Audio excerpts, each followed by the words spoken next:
But that number plate went from one car to another car to another car because my identity was that I am a podiatrist. This is what I do. Everything else is in orbit. I talked about how men are struggling to be seen, heard, and validated in communities. So they go and seek communities where they do get those things, and quite often they're dark places online filled by people I won't even mention. So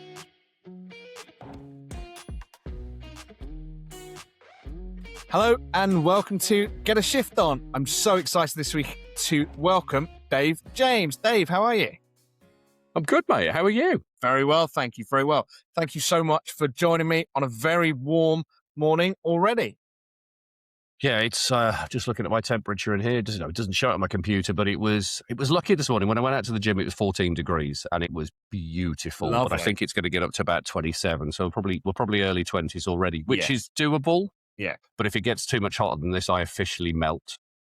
Well, could you stop melting before you finish the recording would be really helpful. Depends how hot the conversation is. If the conversation gets really, really heated, I could melt quicker. That sounds like a bit of a challenge. Right, I'm up for this. Let's get it on. Come on. Well, look, let's start from the beginning then. Dave, can you just explain for my viewers and listeners who you are, where you are, and how you started out in your career? I mean, it's a big one. How long have you got? This is the 7-hour We're version all good of this until podcast, you melt, isn't it? We're all good. We're all good until I melt. So I'm Dave. It's as you've said already, and I'm a speaking coach and a professional speaker. But I didn't always start out like that. So my background is very much healthcare. I am still registered as a podiatrist, which is, if you don't know what a podiatrist is, it's a foot and leg specialist, not a person who works with children. I have 3 of my own. I don't need to work with anyone else's children. And before that, I was an A&E nurse. So I worked in an acute trust down in Oxford, which was for 3 years working A&E, which was beautiful. It was a brilliant job. During that whole process, I moved through various different careers. So I moved from A&E nursing. I trained as a podiatrist because I'd had my own issues with foot problems over the years, but particularly around spina bifida and a club foot. And when I was in my 20s, I ulcerated my foot quite badly twice. And that's how I found podiatry. Plus it was, I want to do something different. Podiatry looks good. The course is paid for. Cool, I'll go and do that. And we were moving back to the Midlands as well, so that worked really well. And the bulk of biggest part of my healthcare career has been podiatry, and I'm still registered now. And it took me on a really interesting journey from being a Band 6 podiatrist, newly qualified, right the way through to a Band 7 team leader, to leading nail surgery, to doing a biomechanics master's degree, teaching in education and undergraduate podiatrist. It's helped with a friend start a charity around homeless foot care, and then running my own business. And the link, I suppose, now between what I do with speaking coaching and the healthcare world is, when you're working in A&E and you're working with patients as a podiatrist, you have to create rapport very quickly. So communication is really interesting. But also speaking and communication was a big part of how I got clients. It was a huge part of the marketing I did as a podiatrist. And what was interesting for me is when I put myself out on social media more, I had people coming to me going, A, can you help us with that? Which is why I got into coaching. And B, would you come and host events and would you come and speak on our stages? And I realized I really enjoyed it. And while I sold my podiatry practice, I left the NHS in 2015 and I sold my clinical private practice just at the beginning of 2019. And when I started coaching, it was all healthcare business owners and marketing and business.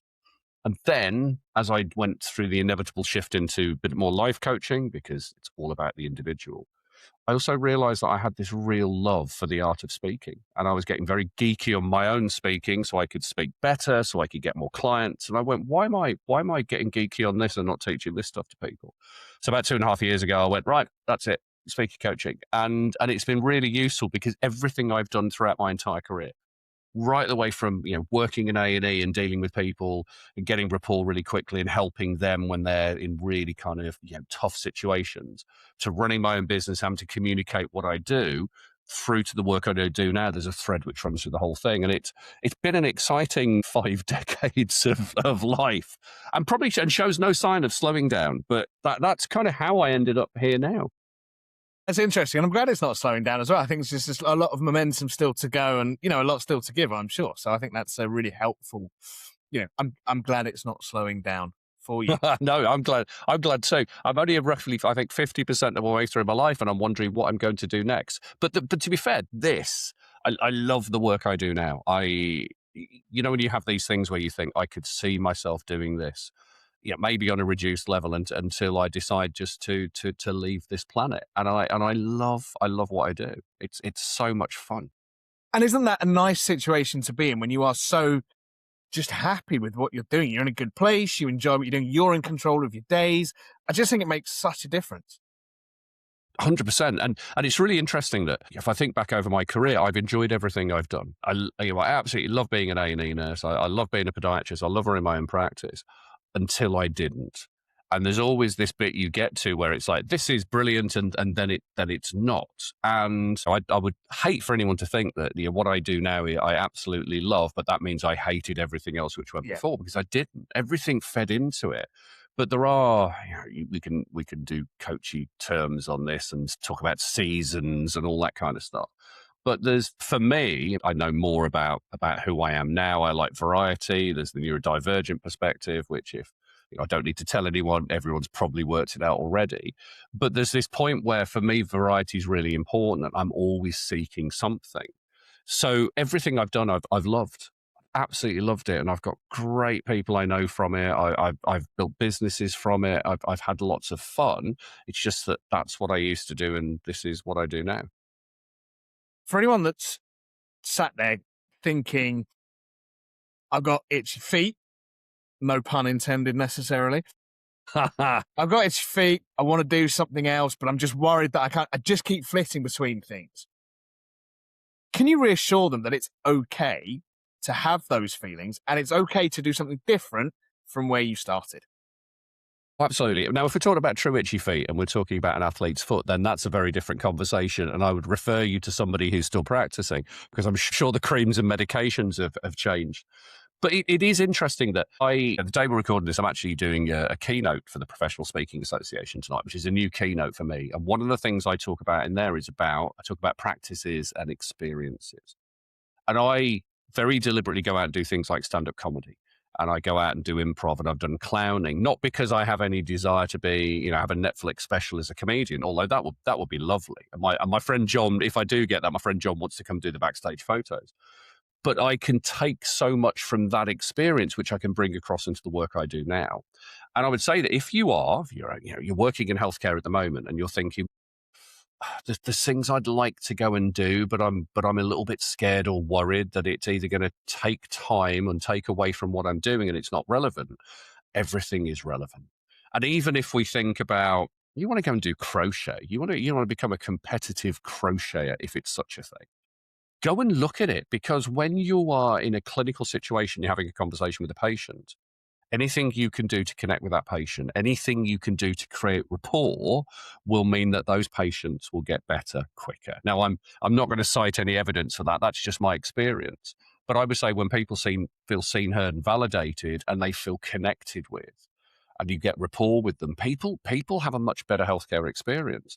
So even if you look at it from that perspective, it's really simple. Take it from the other perspective of, well, what if you've got a desire to become a competitive crocheter? You've got to go out and start it. You've got to have a go. And while you are in the bubble of, and I'm assuming that people watching this will be in the bubble of paid employment, which is brilliant. There's so many benefits to it. It's less risk to go and try something different. Yeah, you're going to be doing extra hours to do it, and you might be building something in the background, but there's less risk to it. You don't have to burn your bridges and throw yourself all in. So try things, see what happens. And if you don't like it, try something else. And that safety net, I think, is really important for people, because if they are putting I was going to say dipping their toes, and I'm not deliberately going down. What this is, there's no need for this. There's no need for this. This is just callous. I could do this all day. Podiatry puns for the win. Yeah, I'm going to stick with it though, because I really can't think of anything else. But if people are dipping their toes into the water or something different, you're right. Having that paid employment is pretty much risk-free. Yes, it takes a bit more time, but actually, if you really want to do something, then you have to take some of that time for sitting, watching Netflix, watching a stand-up show on Netflix, to actually do something for you and have that while you have some real security and the experience. Yeah. And I'm so glad to hear you say that, because a lot of the people that I speak to and work with, and the first stage in the process that I work with them through, is that skills and value, because people forget the skills that they have and the value they can offer outside of healthcare, because we just get trapped in it. But actually speaking to a patient on so many different levels is absolutely key to that, and can expand way beyond that healthcare. And I think it's quite clear from what you've said that your work as a nurse in A&E, those skills you've learned have absolutely traveled the whole way through your career. Yeah, absolutely. I don't know what the guidance is now, but back in 2000, well, 2001 to 2004, which when I worked at A&E in Oxford, we had the 4 hour rule, which was that 95% of patients came in, they were seen, assessed, treated, discharged, whether that was discharged home or whether that was discharged to a ward within 4 hours. And there were, there were all kinds of fines and things like that. And whole conversation about what they used to do the 1 week where they measured things, where they used to get extra staff in to make sure they didn't breach. But we were pushed so quickly to get things through. You had no choice but to really create rapport with people very quickly. And, it all sounds wonderful that you can create rapport with people. They have a wonderful experience. Sometimes you can't create rapport with people and it becomes 4 hours of not much fun. And you're wishing that, you're going to see this person right at the end of your shift and then you can bugger off home. But you learn very quickly how to spot someone and pick up on these sort of very subtle cues. And I'm saying now I don't always get it right, and never used to always get it right. But you become very good at starting conversations with people. And my kids hate it because we go out places and I start talking to people randomly and they're like, you talk to everyone. But I can usually find a way of connecting with most people. And that's a skill. That's a skill which you learn and which you practice. Yeah. And I had a lot of fun doing it. But if I think now back to hosting, if I host an event or an event I was speaking at yesterday, I'm already talking to people in the room. I know who it is I know already. I'm finding different people and I'm using different things to connect with people so that I'm speaking with them. Yeah. Same with stand-up comedy. Same with any kind of keynote. I'm using the people in the room. I'm not sure I would have found that skill as easy had it not been for working in healthcare. Yeah. I'm glad your kids are embarrassed by you as mine are of me. And indeed as I was of my dad, my dad was a vicar for 45 plus years and was just a very natural communicator, people person. And I am very much him. I hope he's looking down and kind of, enjoying it. He'd be very amused by all of this, I'm sure. But he would speak to the ladies on the checkout. If they weren't smiling, if they looked a bit grumpy, he'd be the one going, come on, it's not that bad. Or what have you got? And just creating something. And invariably they would smile. And it was so embarrassing as a child. Like, I hated it. Oh, God. And now I do exactly the same. And the people that you were talking about just now, when you said the challenges, if there is that tricky nut to crack, I'm there. Like, I will be there. And I will get a smile from that person or find something. And that really is a skill. And I think that definitely comes from a healthcare background where people do come up there in a pretty bad way. Most people don't want to be in hospital. So trying to break through and have a conversation and find that common ground. And my wife says it as well. She says, you can talk to anyone about anything. It goes back to your crocheting point as well. If you just find something, there is always a commonality somewhere that you can touch people with and speak to them on their level. And I think that just carries through in whatever you do. And I saw one of your videos, actually, I think, and you were talking about how you use the room to start a keynote, because you then are speaking to someone within that audience that then brings them in. And I always make a distinction with the people I'm working with is it's not about talking to, it's or speaking to, it's speaking with. And it comes back to that whole idea of being seen, heard, and validated. And everyone desires that, whether they actively want someone to acknowledge them or not. We all want to be seen, heard, and validated. And when we're not, we might not advocate for ourselves, but we'll certainly feel it and we'll get the negative effects from it. And I'm just thinking of yesterday at the event I was speaking at.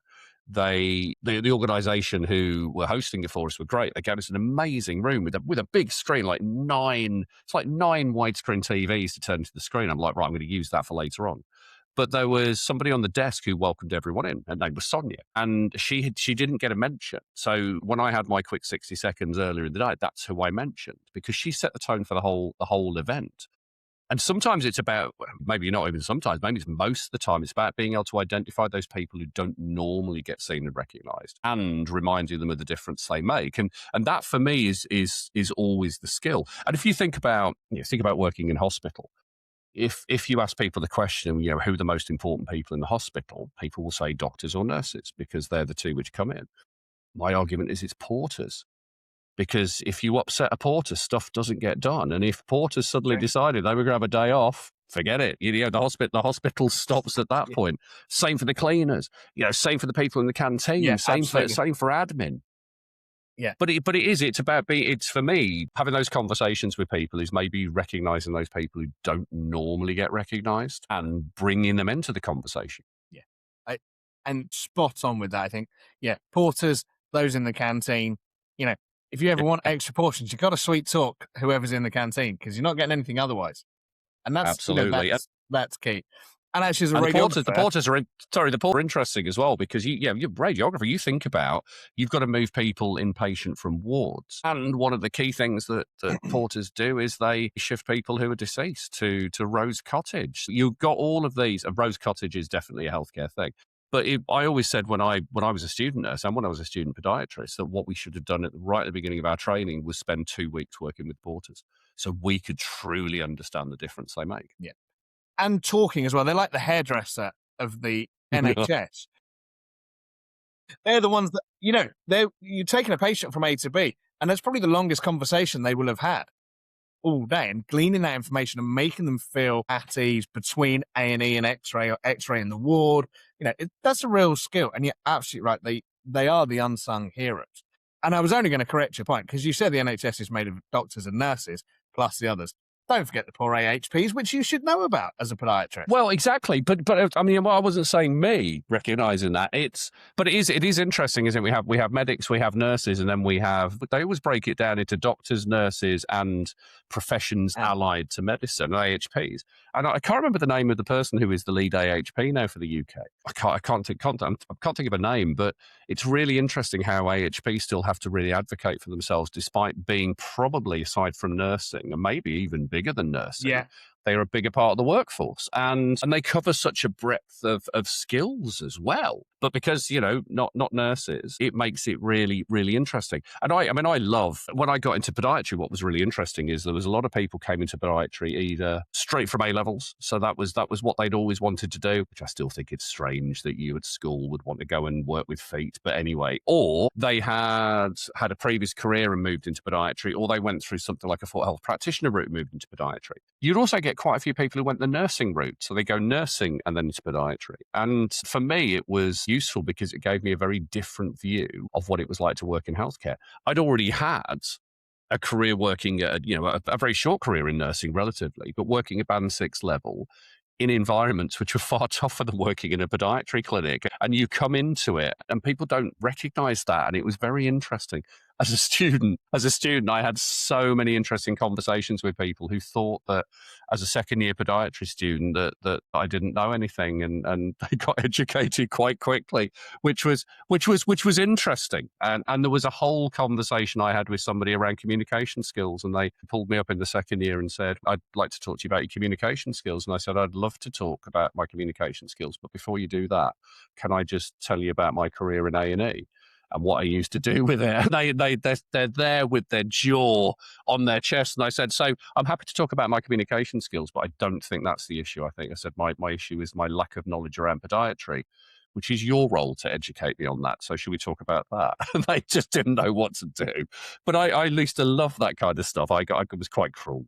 You bring up an interesting point there around making assumptions around people and what they know and what they don't do. And I think that's a key part of communication as well, is making sure that you listen to someone to understand what they know. Look for those signs that they're not telling you, but actually speak volumes about who they are, what they're really trying to communicate with you, and whatever subject that might be. And I think, again, in healthcare, you see that all the time where, they are presenting with a symptom. Their attitude doesn't necessarily correlate to that symptom. That underlying tone is the bit that you have to pick up on. And I'm sure you see that now as a coach for speakers helping people try and break through some of that and the understanding of what an audience might be looking for and how they can better communicate what they're trying to share. Yeah, absolutely. And it's the certain things which always, for me, feed into this. The biggest one probably is status. That we are all we all have a perception of what our status is in the environment we're in, the society we're in. Marketing is very much about, we're going to show you that your status is not as high as you think it is. However, we do have something which you can buy for 1997, and that will take you to a higher level of status. You look at comedy, comedians have different levels of status. Jimmy Carr has very high status. He knows who he is, and he knows that you are beneath him. And when you heckle him, he will tell you that. So everyone has this idea of where their status is. And it's understanding how you showing up just as yourself, even without doing anything, will have a status associated to it.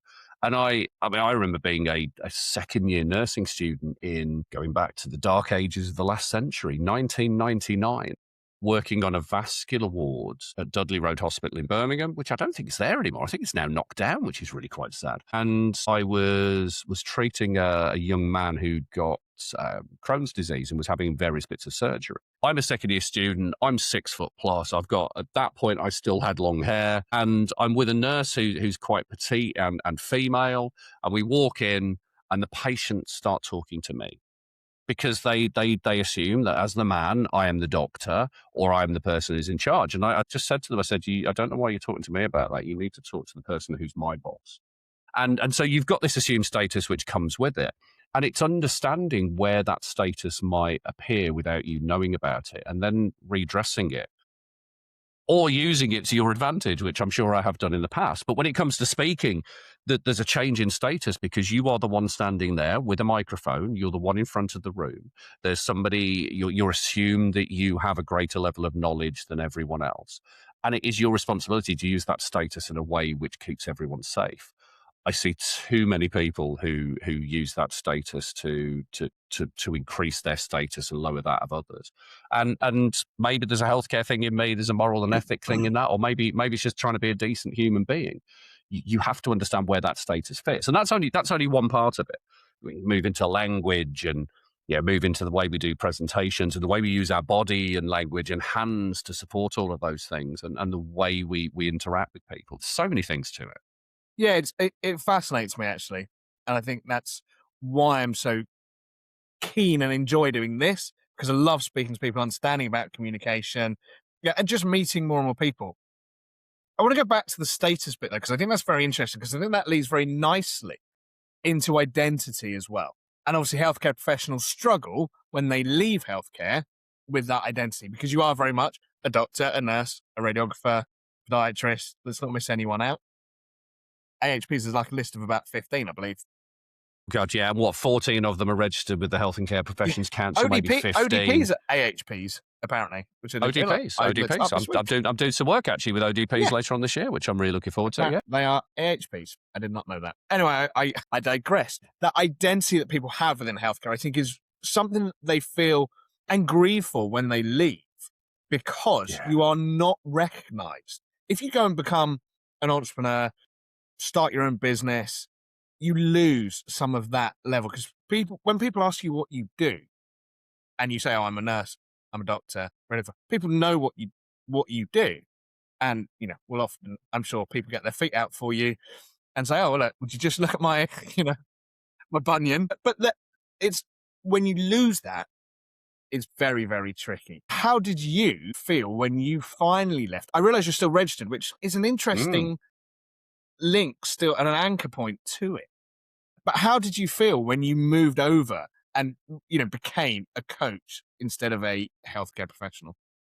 Yeah, it's interesting. So I keep my registration because it's easier to keep than not have, and it goes back to the conversation we had before we were recording about talking about kids with getting their GCSEs. It's much easier to do the work when you're 15, 16 to do your GCSEs than it is to have to do it later on. So I keep my registration because it's useful to have. And for the record, I have no desire to go back to clinical podiatry unless I can be a podiatrist in an A&E department, which for me would be a dream. But I love what I do too much, so I'm not going that way. But it's interesting. I navigated identity based on the number plate on my car. And that's going to sound like a really weird way to describe it. But as a second year podiatry student, I had a car which I borrowed from my dad, partly because I had about 9 points on my license while I was a podiatry student, but also because most of the time traveling to university, I cycled or got the bus, so I didn't need it. But I had a car for placements, and I was at a placement in Shropshire. And someone pointed out from the podiatry clinic, pointed out my car and went, "Brilliant number plate." And I was like, "What? Brilliant number plate." And the number plate at the end had the letters TOE. And I hadn't realised that I went, "What?" And he went, "Toe." I went, and he went, "Podiatrist." I went, "Oh yeah." Hadn't thought about it, hadn't connected at all.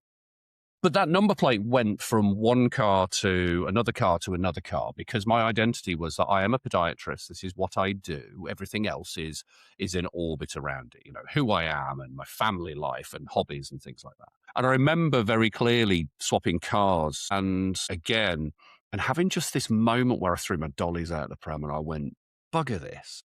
I am not going to be identifying as a podiatrist. I am me. I'm Dave. And I have all these other things around it." Now, if we want to go down the Buddhist route, self doesn't exist anyway, but that's a whole other conversation. Stick Buddha in the corner, give him some rice. We'll come back and pick him up at the end of the podcast. But I wanted it to be about me, and podiatry was just one of the things I did. Being a nurse was just one of the things I did. And I very clearly remember having that separation. And it might well have been the beginning of the end for me in terms of podiatry. I don't know. But it's so easy to be, and it's so easy to be focused on being this clinician all the time. And partly because when you have a registration with, whether it's the NMC, the HCPC, whatever it is, whatever your professional body is, they judge you not just on being a clinician in your hours of being a clinician, they judge you 24/7. Anything which could bring the profession into ill repute, anything which could affect you from outside, they feel it affects your professionalism. And that's the professionalism stick which we tend to get beaten with all the time. I have this thing which I used to talk about years ago called the professionalism paradox, which is it's like a pyramid, because all good models are pyramids. And on the bottom, you've got professionalism, which is the base of everything you do. And at the top, you've got personality, and then in the middle, you've got your patient. And I think it's a great model because it shows that we can be professional, but when you bring your personality, the patient gets the best.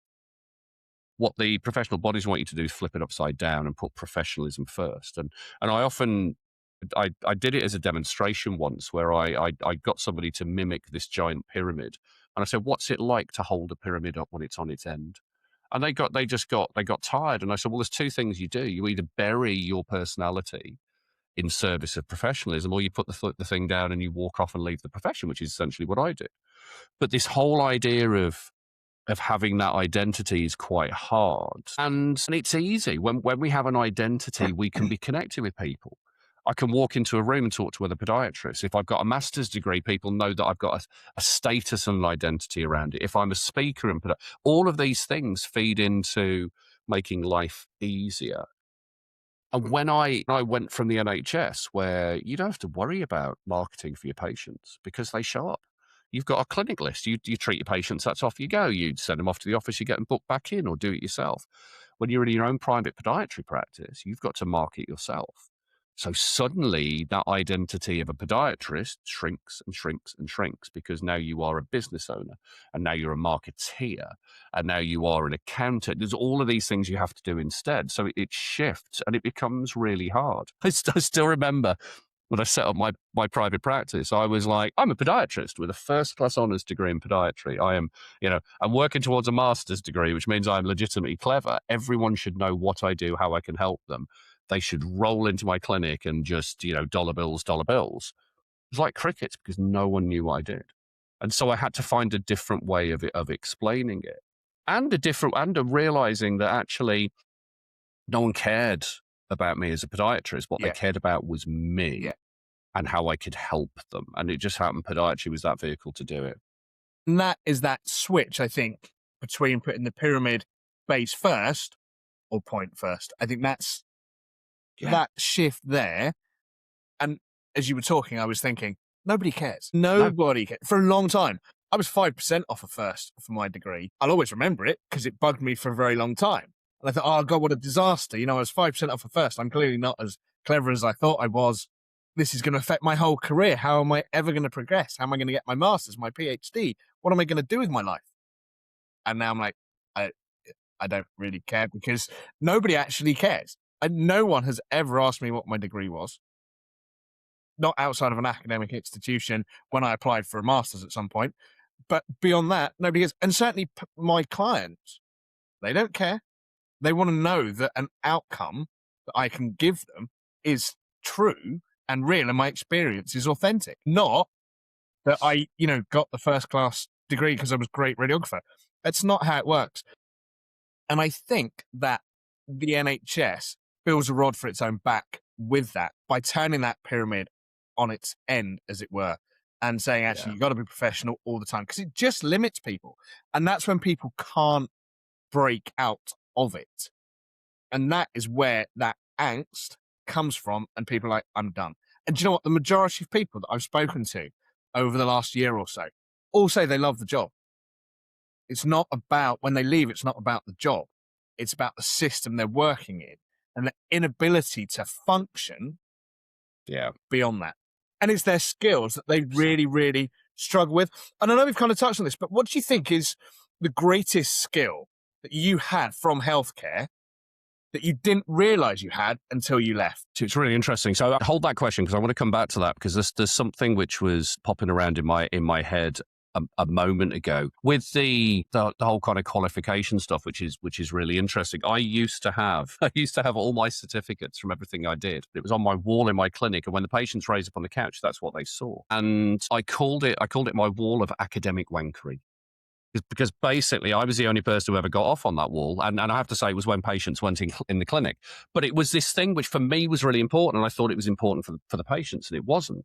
And in all of my career, I have been asked, certainly as a coach, I've been asked once about my level of qualification. And the answer is I changed my title on LinkedIn to coach. That was my qualification. I wasn't a mastermind for a while, but for a good while. But it was, there's no formal qualification there. A lot of it's experience. But as a podiatrist, I have never been asked for whether I'm registered with the HCPC unless somebody wants to claim back on a health plan. And I was never asked about my degree classification. Never. But it's all the things which we're told are really important. But to go back to your question you asked then about that skill which has come out of it, for me, it's about creating rapport. It's about being able to connect with people in the quickest way possible. And psychological safety is one of these phrases which is bandied around very much like authenticity, which is they're really important, but also people don't necessarily understand what they are. And also, authenticity for me is a big conversation. Authenticity is not about being 100% authentic because that is a space where unicorns and honest politicians live. It's about being intentionally authentic. It's how much of me am I going to share with you at different points? And different people have different levels for that. But when we look at safety, you can hope that I'm going to keep somebody safe in a situation, but I also need to be acknowledging that they will tell me when it's safe. And also, back to status and back to all of the things which we don't have much control over is me as a 50 plus white guy with tattoos and a beard, being 6 foot plus. In certain situations, people will look at me and they will in that moment, maybe they will not have the level of safety which I would like. Now, that's tradition, that's capitalism, that's patriarchy. There's so many other things in that. But understanding all of these things which feed into it, so you can try and connect with people in the quickest possible way and create rapport and safety. That's probably the biggest thing which I would take from my healthcare career. Not the best way to take off a person's toenail and how long to use phenol to kill off the nail bed. Weirdly, although I was told that was very important. And that speaks volumes about the change and the fact that actually you're okay when you leave. You're perfectly fine. Yeah. You have the values. You have the skills. You can do it. And actually, it's not that bit doesn't matter. The toe care still matters. And it's part of who you are. But it's not what you take forward. And it's not what's going to make you a good businessman, businesswoman, coach, whatever it happens to be, a good speaker. I think it's all building. And you said it earlier on as well. It is that building through the process. Nothing you have is wasted. It's all just stacking up to become who you are as you move through it. And I love it because I really enjoy hearing people talk about the loss of identity, but in a very positive way, taking down the certificates from the wall because you realize that actually nobody cares. Mine are currently tucked underneath the fireplace. There's sat in there. There's a podiatry degree. There's a master's degree. There's a registration for all kinds. And I think my nursing stuff there, but it's all kind of sat there. It's dusty as hell. But I think what's really interesting, we talk about that removal of an identity. We could flip it totally, and we could use like, really interesting coaching language and possibly linguistic programming, where we say it's not about losing an identity, it's about creating a very different one which is better served for you. And if you think about it, even for people who stay in healthcare, you get people who are, and I'm going to use nursing as an example here, and podiatry, because they're the two which I know, is that you'll see people who are amazing as clinical podiatrists and clinical nurses who get promoted to a management role, and they don't know what to do. And also the relationships between the people who they used to be as their peers and now they're technically their subordinates, they're the people they manage. That's a really hard shift, and people don't train you for that. They just think because you're a really good clinical nurse, you'll be a really good manager of clinical nurses, or same clinical podiatrist, manager of clinical podiatrists. And I remember going into a band 7 team leader role only after about 20 months of being a podiatrist qualified. And was I ready for it? No, I wasn't ready for it, but I had enough experience that I could draw on from the nursing career and from life, where I could probably sort out most things. And if I didn't know, I'd got the ability to just contact someone and say, "Can you help me with this?" And it was, over those 5.5 years, I really grew as a person. But when I went into it, if I'd have been ready when I went into it, it wouldn't have been the right move. It wouldn't have been the right move. It's funny how that comes, isn't it? I think you're never ready until you're ready. And when you step up, you find a way of managing through it. I don't really want to open that can of worms about promotion within the NHS, although maybe we should. The leap to band 7 I think is a reasonable one. I think that's a good solid progression. And I think most people step up to a 7 quite well. And for people that don't understand banding, starts at 5 for a clinical role, moves up to 8, being kind of seen as management. I think it starts at 5 for a clinical role, a degree qualified. Yes, yeah. So your bands 1 to 4 can be clinical. Yes. And can also be across the NHS, but 5 is your degree qualified nurse, podiatrist, radiologist, radiographer. Yeah. I always get radiologist and radiographer confused because that's just... One's a doctor, one's not. There we go. That's right. And a radiographer's not, radiologist is. An ologist is usually a clinician. See, there we go. We're even confused by our own professions, which is wonderful. It's that band 5. Yeah. And I think it's the step from 7 to 8 that I think is quite a big jump. And 8 is split into, A to F or something now. It's like crazy. Yeah. There's a multitude. And I've seen it where people are moved from a clinical role to a managerial role, which is essentially stepping away from that patient care, which is probably what they want to do and what they've always wanted to do. And they are suddenly left managing a team, managing annual leave, sick. They are also reporting up to the next level. And I think that is a whole different story. And that's where people really, really struggle. And where I've seen, sad to say, many people fail. They're great at what they do clinically, but moving to that manager role is just a step too far. They don't want it. There is no support for them to do it. And as such, they're just there through longevity almost, not the skill. Whereas there are people who are maybe less qualified in time, but would actually be much better suited to that role. But the NHS doesn't really seem to work on that. So you've been here 100 years, so you are naturally going to be, you're going to get the band 8, band 9 role. And I think that's a real problem. And again, that leads back to really staff retention and dissatisfaction in a role. Because if you feel that you've got skills and you actually want to progress and become a manager and work your way up that corporate ladder within healthcare, that's where I think you start to get disillusioned and think, well, why would I stay here? I'm not appreciated. Nothing is happening that is driving my career forward. Why would I stay? Yeah, and it's interesting. I got a band 6 straight away as a podiatrist, and partly that's because the trust I went to work for were employing at band 6 level. I did that 20 months. Then got the nod about the team leader job at a different trust about 2 days before the application deadline. And it was a friend of mine who was what actually my first clinical supervisor as a student podiatrist had said, "Have you seen this?" And I was like, "Yeah." And she goes, "I think you'd be really good for it." And she nudged me towards it. And so I applied anyway. There was 5 people who interviewed. There were 2 from outside the trust. The other person outside the trust was the one who came from the same trust as me. 3 internal. I got the job. It was definitely. And then I'm going into a new trust managing people who went for the same job which I got. Yeah. That's always an interesting conversation. But to be fair, they were pretty good. When I joined that trust, it was a community trust back in 2009, and my first 6 months were a roller coaster, and it was great because but I got variety. I got all the fun things to do. I ended up being seconded to the swine flu vaccination team because this was 2009, and that's still my favorite ever badge title was swine flu vaccination. I haven't got it now, but I loved it. And then at the same time as creating a health education thing for patients, so basically we could discharge our low risk caseload because the NHS was going in that direction of doing a lot of discharges, and we won an award for that.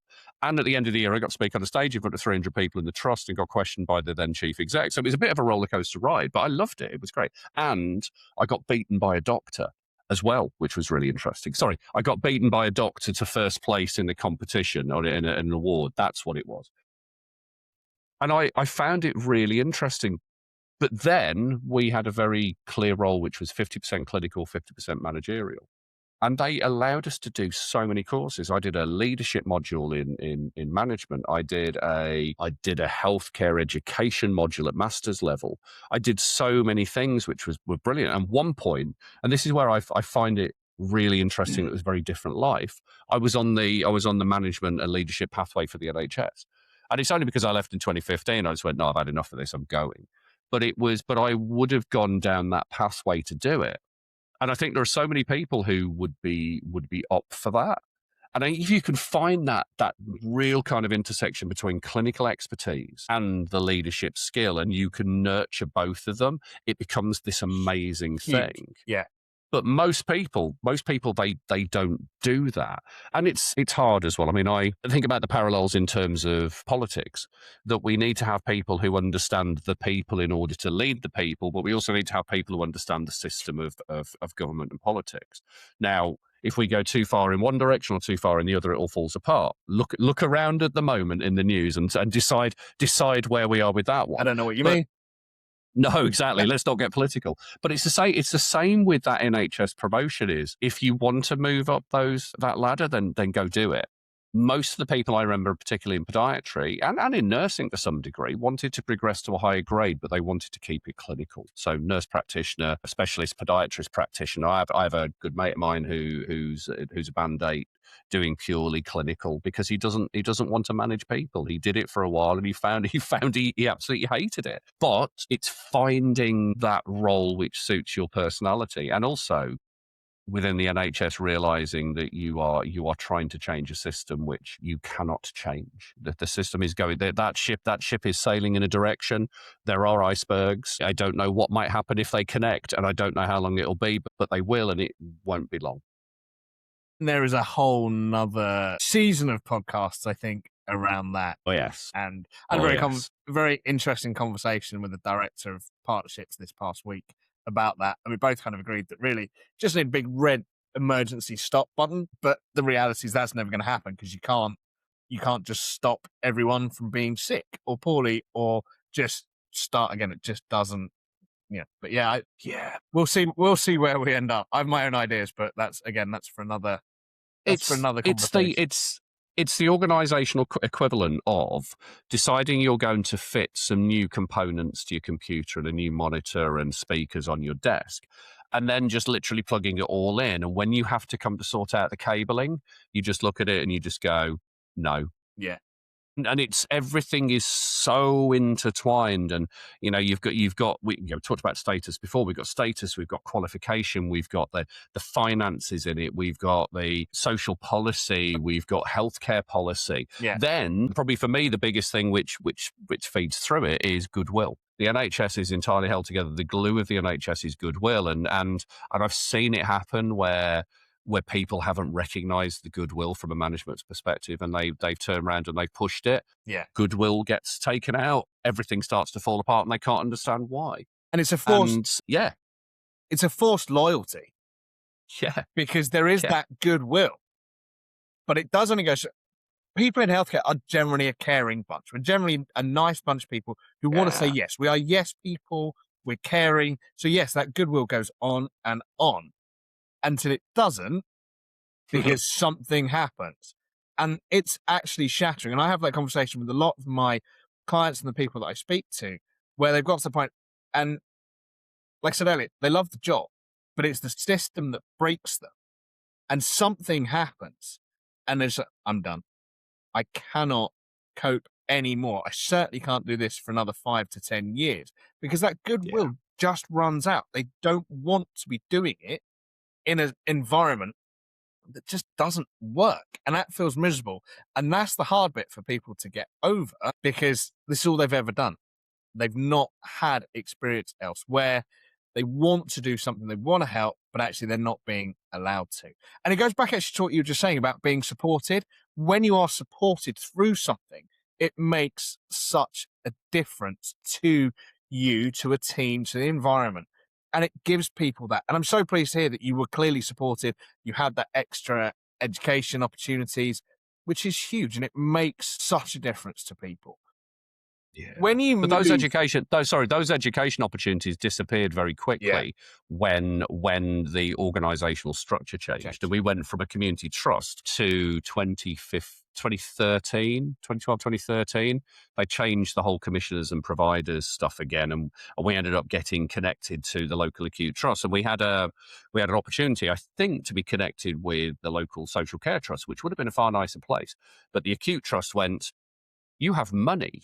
We need money. Let's have your money. And then, oh, by the way, next year you need to reduce your budget for podiatry by 150. So it was, and you could see that it affected morale. We started bidding for services at a cheaper price than we had before. So I had a beautiful thing called Any Qualified Provider, which was designed for certain services. And we did it for nail surgery, where we then we were the only organisation who were able to bid for the work which we were doing anyway, and we just had to do it at a different price and report about 10 times as much information. And then we'd have patients coming in who weren't AQP, and then patients who were AQP being seen in the same space, treated in the same way. It's just one we got paid less for and one we got paid more for.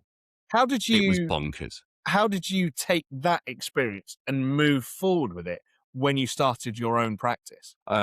If I just avoided doing anything where there was a difference in tiering of prices. Yeah, it's interesting because it certainly throws your trust with things like that and bureaucracy. And when I was in my own private practice, it was, let's reduce the bureaucracy as much as we can. I worked on my own for a long time. I took associates on in 2016 because I wanted to do some more teaching and wanted the variety, which I very obviously craved to fill my dopamine buckets. But I one of the things we had certainly with AQP is I had some people in admin who were really good. Really, really good. And their job was to keep on top of all that and manage the spreadsheets and report. My job was to do the work and have the odd conversation with the commissioners about what they wanted from it, and then to just give them grief when they basically talked crap. And a lot of the time I just put my head down and got on with it because it was just easier to do. And going into my private practice was a breath of fresh air, because it's like, this is mine. This is something I've created. This is something which I get to shape and play around with. I get to do something with this. That I can only do a limited amount of stuff. And one of the things when we were talking earlier about giving staff the freedom is that in my own clinical practice, I had a number of things I could do. I had authenticity. I had the ability to choose, and I had purpose. For me, it was about treating patients, but also making money for my own clinical practice. On the NHS, I couldn't be as authentic as I wanted to be. Although in theatre you can have some fun. We had some great fun in theatre. You don't have this ability to have choice, and I used to dictate quite a lot of my working day. And I had the flexibility on the way, I could see patients on the way into work and see patients on the way back, which took the pressure off having to build a whole clinical list for someone. And then purpose and all of that shifted. So I couldn't do those things. And so because of those things, if you've got authenticity, control, and if you've got purpose, what happens is your chance of stress is lowered. And if you don't get stressed, you don't get burnt out, because when you get burnt out, you get harmed and patients get harmed. So in my clinical practice, I could buffer all of the clown shittery which was going on in my NHS job, and that was my outlet. And it was then there was a point where the NHS stuff just got too much, and so I took those lessons and went, I'm not doing that again, ever again, and moved out into a different place entirely. Amazing. Give me 2 seconds. Sorry, Dave. That's all right. Are you going at 10? Can I have some money from you? Can you speak to Stace? Because I'm clearly recording. Uh, Okay. What time are you home? Sorry, Dave. That's all right. Yeah, I'm loving this. This is great. This is real life. Yeah, I might cut this bit out. Okay. You need to take some water. Where are you going, Scanson? You share your location with me. Can you just ask Stace? She might just run down to Tesco's with you. And she's got the keys for the garage. Okay. Love you, dude. I love it. Yeah. So I slept for all my alarms. He's off biking for the day with his friends. Nice. Oh, God, it's going to be a warm one for that. Do you know what? He's good as gold. He's out on his bike all the time. And I love it. Just, he sent me a picture the other day. He's like, oh, Dad, I'm just cooking dinner up in the woods. And they've got a little fire going. Take that over any day. Absolutely. Absolutely. Yeah, because if they're out doing that, that means you can play on the console instead. Yeah, so it's yeah. like, God, yeah, if only, right? Sorry. that's right. That's all right. It's probably quite a good place to just have a pause. I was thinking. I want to talk about what you were saying there about having the clinic and managing your own days, because obviously that is very different. When you start your own business, you are very much in control of those days. Did you find yourself at any point feeling guilty when you weren't working, or when there was a change in a pattern compared to what it was like in the NHS? I still feel guilty for not working now. And it's interesting. So I remember talking about this years ago when I was speaking to a load of healthcare people, is that there is a continuum between selfish over here and selfless at the other end. And most healthcare people play selfless. They don't play selfish. However, there is this little buffer in the middle, which is self-care. Now, for normal people who don't work in healthcare or haven't got a healthcare background, self-care is quite a big space. You know, you can go from I'm helping other people to now I'm helping myself, and it never going into selfish or never feeling like it's going to selfish. I think for healthcare people, the buffer's really small. You know, our self-care space is tiny, so we almost flip from selfless, and anything which isn't selfless we think is being selfish. And I definitely have a relationship where, you know, certainly with the work I do now, my therapist is great, and she keeps talking about me taking time off my job, and I said, I don't have a job. This is my work. And that's a beauty. This is everything. This infuses through my whole thing. I get up and I think about speaking. I probably dream about speaking. If I don't dream about being on stage or helping people be on stage, and the work I do is about this. So there's no separation from it. But also there's that feeling of, is my business where I want it to be? And if it's not, then I should be doing more and more. And certainly I was talking to somebody recently about this, that when I don't do holidays. I don't enjoy holidays. I find the idea of taking time off from something just to be, why would I want to go and lie on a beach and read a book? It's like, I can sit at home and read a book. It's fine. But I like variety in my day to day. And when I was with my ex, she used to say to me, right, we're going on holiday. I'm like, okay, cool. Tell me when it is. I'll put it in the diary. I will work before or work afterwards. Everything will be shut down, ready to do that. But I would find that I would front load before I went on holiday and get as many patients in as I could possible. And when I came back, I was busy as hell. But for those 2 weeks, the first 5 days were me just very slowly coming away from that work field to actually being at this place where I don't know what to do now. But then you'd have 4 days of that, and then the other 5 days would be building back up, ready to go to work. So the amount of guilt there was huge, and still to some degree there is now, but it was very different then. And I joke, and I joke because it's true, is that for those 8 years that I ran my own clinical practice, I never stopped worrying 24/7. Yeah. There was always something. I would even, now I have 2 phones. I have a work phone and I have a non-work phone. And, I step away from the work phone as much as possible. My non-work has no social media or anything like that. I try to switch my computer on if I can help it. But I used to find that maybe I'd just go on and check Facebook at night just for my own thing. And it would be a day when I wasn't working and I'd spot a message on my business page and instantly my brain was like, I'm in business mode. And that's really frustrating. And it's so I have to be vital. very careful to not see it. Just it's out there. I don't know it's there. Yeah. It's so important, I think, when you have that you do have that switch off point. But I think the difference is, and it's a different kind of guilt, I think. And it's when you are doing anything, it doesn't feel like work. And that's the difference. And I have this conversation with people, and my mum was one of them. She's like, oh, what are you doing at the weekend? I'm like, well, I've got a bit of work to do. She's like, oh, don't work at the weekends. But it makes no difference because I'm off on Monday. I design my own days. And if that means having time with the kids or doing something during the week, then maybe I'll make it up at the weekend. And I have 50-50 care of my kids. So every other weekend I have no children.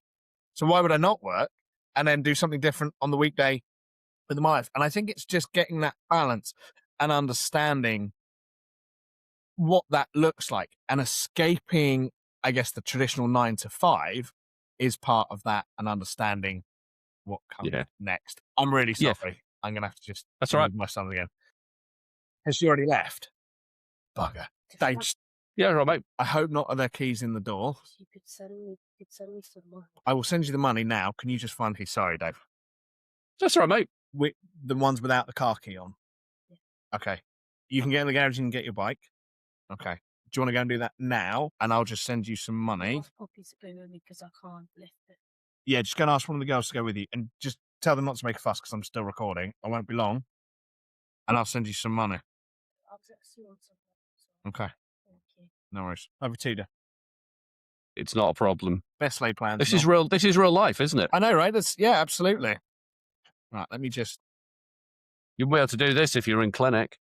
I know. And that's the nice thing. I quite like that, though. Like, that is the reality of it. And, there is the ability for me to do this and be with the kids. And for me, that is absolutely key. Yeah, 100%. Yeah, I mean, I know my youngest has arrived because I heard the door close downstairs. So he's here, as he was telling me he was going to be. So I'll check on him in a bit. I'll have my second bit of breakfast, or my second half of my breakfast, because it was early this morning. So, but it's nice, and then I know I can drop him off to his mom's. Yeah, when I go off to Stafford later, and then I've got on the way. And the great thing is, I'll be on the way to Stafford. I will stop somewhere near the venue. I'll go into a coffee shop. I've got a client call. I can do that client call remotely. This is the flexibility of the way we work, and I love that flexibility. And that comes back to the job bit, being self-employed, I think is huge. Yeah. And the thing is as well, you leave the 9 to 5 so you can work 24/7. That's and it is, and there's no, I mean, but back to your bit where you were talking about, you were talking about what was it you were saying? It's talking about that kind of freedom and that flexibility, and also the fact you want to work weekends. Why not? I mean, I work weekends. I know this weekend I'm hosting the opening of a comedy festival in Droitwich. So brilliant. I get to do that. It's fun. I'm going to be on my feet 8 hours. I'll be exhausted by the end of it. I'm volunteering on the second day, which again is going to be great. And then on the Sunday morning, I've got work I need to do. So I'll be getting on with some work before I go out and do my volunteering in the afternoon. And while I could do with that weekend free to do some other stuff, it's how I've booked it into my diary. And tomorrow morning I've got some flexibility. So you have the choice. You have the choice. Flexibility is the absolute key for me, because you are so structured when you are in employment that you can't. And even now, I post about it, where I talk about the flexibility and the freedom of choice. And actually, just over the bank holiday, I posted about it because I saw a couple yesterday. I walked the dog yesterday morning, and I posted about this on LinkedIn. I saw the couple, they were packing up their car. It's Tuesday post-bank holiday, early start. It was an early morning, and it just really got me, because I remember that. I remember packing up the car, because I used to live in London. I used to come down here with my ex-wife, and they've got a holiday home down near Salford. It's glorious, amazing, and I just loved it. But I remember that feeling of, shit, I've got to go home. I've got to go back to London, and I've got to go back to work. But I probably already started worrying about that on the Sunday. Although we still got all of Monday on the bank holiday. What's the 303 going to be like? What's the traffic like? What's the week ahead? And it really got me yesterday morning. I thought, I remember that well. I remember that feeling. Yeah. And that goes on then to actually, God, I have to ask permission. I've got a long weekend. So if I'm not on call, great. But then I still have to ask permission to take annual leave on the Tuesday just to travel back and be stuck in traffic for 12 hours because it's a nightmare. And I have to fight with everyone else who's got kids because they all want to do the same thing. And that, I think, is what keeps me doing what I'm doing. About 18 months ago, 19 months ago, I applied for a job. A job came up, or a recruitment agent said to me, "Oh, would you like this?" And I just saw the money signs and the car and all the other extra bits. And I thought, oh, all right, I'll have a go. And actually, as I went through the process, like, that is not what I want. Not in any way, shape, as hard as things might be, that is not what I want. And I just, that for me, every time I have a little blip and I think, oh, things aren't going quite the way I want to do, maybe I'll go back to employment. I'm like, no, I don't think I was ever probably a good employee. I was probably a pain in the ass. Very flighty, very skittish, itchy feet, the whole works. I'm just like, I am much better when I am in control, despite it all. I think that's, that is what makes it so enjoyable as well as hard. It is. And it's interesting that you work for somebody else. And if you're the kind of personality or the kind of person who puts effort into everything they do, you end up putting effort into everything you do for someone else. Whereas you do it for your own business, you are building something. And, maybe it doesn't have the pension which comes with it at the moment, maybe all those other things. And I still find now that there's certain things I want to do. And I find I'm like, I want to do that, but I can't because I'm working. And there is that little bit of, I'm working, but then it's, well, actually, I created this. My challenge sometimes is I create things and then trap myself in them. And I'm like, why have I done this again? I've done this with every business I'm in. And it's a choice which I make, and it's the better of the two. What's the phrase? You pick your hard. Yeah. You pick your tough. And for me, I've picked that one. But also, I really enjoy the quality of my life. I'm not at the point where I'm paying somebody to trim my beard for me. And that's, on a regular basis, and that's fine. But I get the flexibility to be able to go, actually, my youngest got his birthday coming up soon. I've got the day blocked out. We'll go out. He's studying for, he's doing his GCSEs. He has got a day with no exams. We'll go off and we'll do something for the day. I wouldn't be able to do that if I was working for someone else. Yeah. And it is that trade-off. It is. And it's something I talk about quite a bit around the affordability of being able to move. And that's actually a healthcare cost as well. Can you afford to stay and be as stressed as you are? But financially as well. Okay, maybe you can't have your beard trimmed. Maybe you can't have your Costa every day on the way to work. Maybe you can't have your pizza and your Chinese. But if you really want to make that change and do something, you have to have some of that cutback. And they're the choices that we make to be able to move forward and have the life. And ultimately, I see that strike through the day of your son's birthday. Today, when we're finished, I'm spending the day with my daughter for the same reason. That's it. It's in the calendar. It's done. And we'll go off and we'll do our own thing because we can. I want to talk about your TEDx experience because we haven't even touched on that. Oh, tell me more. How did you get to TEDx? What did you talk about? And how did you find the whole experience? So greedily, I've done 2 now. The second one isn't out, and the second one, there's various political things with that, which I will not discuss now, and still working through this, but I'm hopeful it'll be out at some point soon.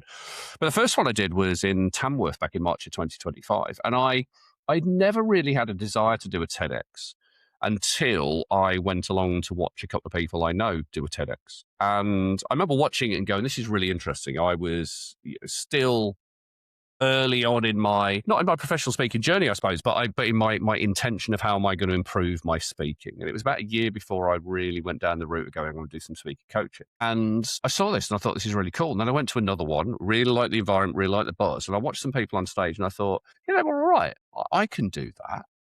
I reckon I could do that. And a friend of mine Leslie, who basically, I was talking to her about it, so I'd love to do one of these. And she said, well, let me introduce you to the people who were running the one we'd just been to, which was Aston in Birmingham. And had a conversation with them. That didn't really go anywhere. But what it did is it piqued that reticular activating system thing. And Leslie sent me a message and said, TEDx Tamworth, they've got applications open. And I looked at it and went, cool. And I applied for 3 TEDx's at the same time, pretty much. I applied for Tamworth, which was on community. I applied for Brighton, which was on happiness, and I have keynotes on happiness. They didn't want me, and that was fine. It's a very different event. And Wolverhampton had an application where they were looking for. They got 3 potential different categories. I tried to do all 3 in one, and was told that was wrong, but that was okay. So I didn't get that one. But I got through to Tamworth, and what I looked at with Tamworth is I talked about how we built a community of men doing meditation in Bromsgrove in Worcestershire. And what I did is I talked about that route through, and I talked about it in 3 parts. I talked about how men are struggling to be seen, heard, and validated in communities. So they go and seek communities where they do get those things, and quite often they're dark places online filled by people I won't even mention because they don't need airtime, and it's very misogynistic in its approach. Then I talked about my experience as a teenager, where we had a tragedy in our community, which really left a mark on the community, and how that led me down the route of anger, and how I basically expressed myself to the world via the medium of anger. And it's interesting now that with a recent diagnosis of ADHD, I'm now looking back on it and going, it wasn't anger, it was dysregulation, and how that kind of affected me throughout my life up until about 11 years ago. And then what I did to change that, and one of the things I did to change that was mindfulness and meditation. Then when I was doing I did a postgraduate certificate in mindfulness studies when I was doing more life coaching stuff, because I wanted to do a master's degree in mindfulness because it had been so influential on me. And it was during that first year where I was starting the master's, but I didn't finish it. I did the postgraduate certificate. That 2 of my friends up the road, Gary and Sarah, who run a yoga studio called Zenergy. Gary's actually a physio, and they said, we want to do something for men. Will you come and lead our men's meditation sessions? So they call it Menditation, which I think is brilliant. And I'm so annoyed that they've got the copyright and I haven't, but that's fine. They can have it. Love it. So we did our first session actually on International Men's Day of 2022. Which is, just in case anyone's listening, want to put it in the diary, it's November the 19th. Just so you know, send cards. And we ran that first session. We had something like 15 men join us for that first session. And we've run a few of those bigger sessions, but we've done monthly most of the time. And in all of that time, I've only missed 1 session, and that was because I was very unwell. And that was January of this year. But we've had these men show up, and it's really helped them to change what they're doing. So I encapsulated all of that into a TEDx, which I delivered. And the experience of TEDx was amazing. You apply, you do, most will do a Google form. You get through to the next round where they ask for a video. You get through to the next round, which is an audition where you're down to the last 20 people. Very lucky to be selected. And I was the first TEDx Tamworth speaker. So I opened the very first event they did. And then you stand on the red dot, and it's spiritual. You stand there, and it's like you hear angels, and it's like the light shines down from the top. But you feel connected to something really big, and I hadn't really accounted for that. And then I stood on it, and I just went, "Oh, this is huge." Not when the circle was pretty big, to be fair, the red dot, but it was like this whole thing is huge. And for context, there's roughly 262,500 TEDx's on their YouTube channel, which is approximately the population of Derby, which I think is a random fact which sticks in my head rent free. Love it. To get in that is an amazing thing. I then managed to, and I don't know how, I got into a thing called the Editor's Pick. So they have each year, they have a playlist of ones which they think are ideas worth spreading, which is what the whole TED thing is anyway. And mine ended up in an Editor's Pick, which meant that it got released 3-4 months later than everyone else's, but it got more coverage. And that's been an amazing thing. The challenge is that I don't talk a lot about men's mental health. While mindfulness comes into the work I do, for me, it was as much about having an objective example of the quality of the speaking I do, so that when people go, "Well, how good are you?" and go, that's what I do for me. So all the stuff I use with you, that's what I do for me. But the TEDx thing for me has been fantastic, because now I get to coach TEDx speakers. There's a subtle, gentle, or if we're talking about ChatGPT, a quiet thing where I'm going, I'm probably going to be part of an organizing team for a TEDx at some point. Great. I think that will be the next thing. And Amazing. so the whole experience is amazing. And I would say that, we talked about it before we started recording about, you want to do one. And I would say it's a brilliant thing to do. You just have to understand why you're doing it. You have to understand what is the need. And there's actually some really interesting guidance around TEDx, which is, it's not for life coaches, it's not for professional speakers. Now, technically I was one before and I am the other, but each individual TEDx event is curated by volunteers. So they get the chance to shape their event, and every event is different in some way. Some are tiny, tiny events, some are much, much bigger, and everything in between. But it's a great experience. Do you think you could have ever seen yourself when you first started nursing on a stage at TEDx or anywhere else talking and sharing that story? No. And there's a really interesting intersection for me around speaking. And I'm speaking about this later on this evening, is that I think speaking comes down to three things. It comes down to who you are, it comes down to your content and your expertise, and it comes down to your audience. And you have to find this intersection between the three. The thing which people commonly miss out is themselves, because they don't think that their stories are interesting, or they don't think their stories are going to be able to help other people. And so you end up with not talking enough about it. And it's quite liberating when you can speak openly about the things that you've lived with and struggled with. And there's somebody I was really lucky to be on a mastermind with recently, a gentleman called Alvin Law, who's a professional speaker out in the US, and he was born in 1961. His mom had taken thalidomide, so for him, he doesn't have any arms, and he's an amazing human, so positive. And he has a phrase which is telling the truth of your reality. And people don't know what goes on for you until you tell them. They don't know what life looks like for you, and all of the things you have to consider to get to even the same start line as everyone else. And so 2018, I stood up for the first time and I spoke about anger. I spoke about what it was like to live with anger, and also spoke about what it was like for the people around me, as far as I could tell, and how I found the gap between stimulus and response. And that eventually led in 2023 to me starting off by talking about the power of the pause, which led into how to be a happy human. So it's all got this evolution. But that first time in 2018 of just standing on stage and going, what you don't know about me is that I've spent most of my life since my teenage years really struggling with anger, and it's affected everything around me. And I put it out there, did it was this cool thing called the Speak Up Challenge. And I did it. And I was like, I'm going to tell people I've done this. And then I said at the end, and I'll share the video when it comes out, and then went, why have I said that? But I said I would. So I shared it. It's only about 4.5 minutes. And when I spoke, it was my parents were there. My parents were in the audience. And it wasn't what I was going to talk about originally. But about 2 weeks before, I realized that I couldn't not talk about it. I was talking about a concept of someone else's, talking about the chimp paradox. And I was like, I need to talk about something else. And I put it out there online thinking everyone's going to go, Dave, you're an absolute twat. Now we know the truth of you. Just piss off and leave us alone. And what happened is people came back to me and they went, thank you for sharing that, because that's the struggle that I've had, or that's the struggle that my partner has. And yeah, thank you for being so open about it. And you realize that by sharing the truth of your reality, you connect with people in a very different way. And I'm not to say that everyone should go out there and share their deepest, darkest secrets, because most of us have got things that no one should know about. Yeah. However, it is something which really fits into that authenticity and the freedom in being able to share where you are and just go, this is what life is like for me. This is what I struggle with. I'm not condoning it. I've been a twat at times, but this gives you a fuller picture of me. It opens it up into all kinds of spaces around compassion, because we don't know what's going on for other people. No. Earlier on, when you had kids come in, there will be people who will look at that as an inconvenience. And I'm like, no, this is real life. And I have the ability to be able to have the space for that.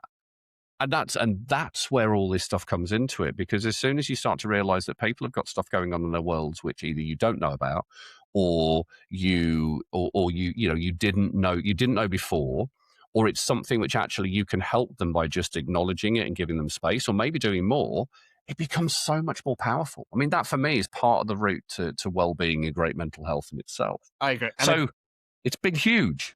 It's amazing. And I think you're so right. And you've touched on several points there, but what it really points to is that when you accept who you are and you're able to share that, I think that's when it speaks so loudly to others, because actually there are so many people suffering with multiple issues, problems, worries, concerns. When they hear someone like you talking about it, it gives them almost that permission to actually say, that is me. Yes, I've been a twat too, but I need to work through it. And I think for people like you, and I recognize it in myself, when you stop worrying so much about what others think and realize that you have the same problems as everyone else and people do need to hear it, that's when you can let yourself free and go. It's like the job title, going right back to that. Once you get out of it and realize it doesn't really make any difference, I think you feel a whole lot freer about what you're doing and where you go. It's finding the thing which connects us but not defines us. Yeah, absolutely. We spend so much of our lives in competition with each other.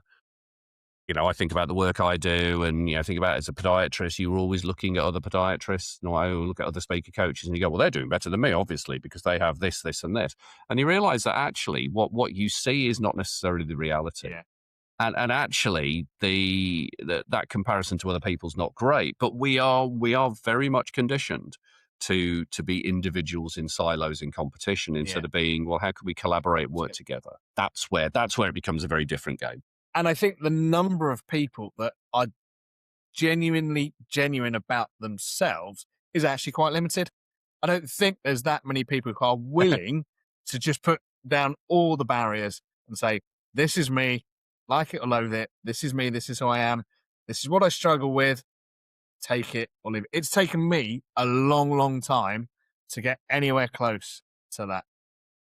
Yeah, and I hear you on that one, and I'm still on that journey because likewise there are still times. I mean, I only recently, and it was because of Alvin's conversation with Alvin. I don't talk about my spina bifida and clubfoot that much, and I was like, actually, this is important because I do think about if I'm going out somewhere, if I've got if I'm going to a theatre or I'm going somewhere where it's either dark or narrow, walking through rows, I have to think about how my balance works with that. And honestly, it might dictate where I book seats. And if I can't get seats, I might not go. So it has a limiting effect. Now, people to look at me and be like, well, we don't even see that. And it's like, no, you don't. And it's something which is the truth of my reality. And I'm not saying that, everyone should make wider seats and lighter aisles in theatres. It might be nice. But it's, I'm not expecting the world to suddenly open itself up to accommodate me. But just that acknowledgement of where I have to think about things, and perhaps a struggle for me, makes all the difference. And it's interesting, sorting out a new car earlier this week, and last week was talking to somebody about all the kind of the money side of it. And we were talking about ADHD, and she said something really cool. She said, is there anything you need me to do to be able to support that with you? And I was like, no, don't need it all. Nothing at all, but thank you for asking. And that made a huge difference. Yeah, that just sometimes asking those questions is all that anybody needs. Yeah, absolutely. I want to finish then with someone who is a healthcare professional. Listen to this. They're maybe building something on the side. We'll call it a side hustle, but they feel like a bit of a fraud. I'll use imposter syndrome. I don't really get into whether that's the right term or the wrong term because I know people have different thoughts on that. But we understand what people mean when they say that. What's the first thing that they should stop doing to start moving forward? Oh, what's the first thing they should stop doing? Oh, that's a really difficult one because for me, I think it just go out and have a go and just start doing it. But what I suppose I would say is stop putting things in your way. And that could be as simple as if I don't know, you're a nurse or a podiatrist or another AHP, and you suddenly decide that actually I want to go and learn to do creative writing. Well, the first thing you do is you go and find out where creative writing is done, and you find out when it is, and you put it in your diary, you book it and put it in your diary, you treat it with the same reverence that you would your work. Treat it like a shift. Treat it with the same intention that you would do with everything else. And it's non-negotiable and nothing shifts.